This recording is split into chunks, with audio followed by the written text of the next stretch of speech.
As you can tell, this is the ups and the downs of Shaddolls, the very deck that I'm loving so far, and I'm gonna play in YCS London. So this is more YCS London prep for me, and this is more meta prep and meta knowledge for you guys. So is the deck an autopilot deck? The answer has to be a solid, confirmed no. Non-autopilot, you do need to think about some plays, and a lot of plays actually.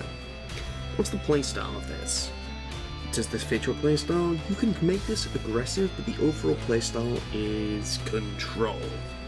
Now what's the trap lineup like? I said it's offensive and defensive, which is kind of odd, but that's kind of what you have in a control lineup. So you're having things that are chainable, that can disrupt plays, and all sorts. And these are things just like the Vanity's Emptiness, the Breakthrough Skill, and, well, Shadow Gains, which is essentially anything you want it to be. It can even be a Compulse if you have your Dragon face down there. So the spell lineup, basically archetype stuff and staples. It's basically the fusions, draw power, and staples, like MST. Now what's the skill level of this? And I said it's kind of like an advanced skill level? I might just say intermediate to advanced. Like the difficulty is also intermediate to hard. Now the reason they are both like that is because it's kind of like, it's not an easy deck to play. Like it's not super easy, like anyone can pick it up and just play it and win.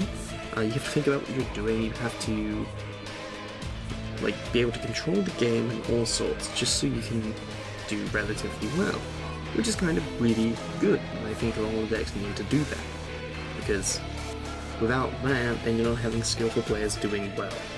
You're just having lucky players playing luckily and doing well because lucky, and that's not what we want in Yu-Gi-Oh! We want like good players doing well and consistently doing well, and all of that. So that's why the skill level is now intermediate to advanced, and the difficulty is intermediate to hard. Is the deck a meta deck? Yes. Is this deck a stun deck? Yes and no. You can play it in the style of stun, you can also play it in an aggressive style or a control style.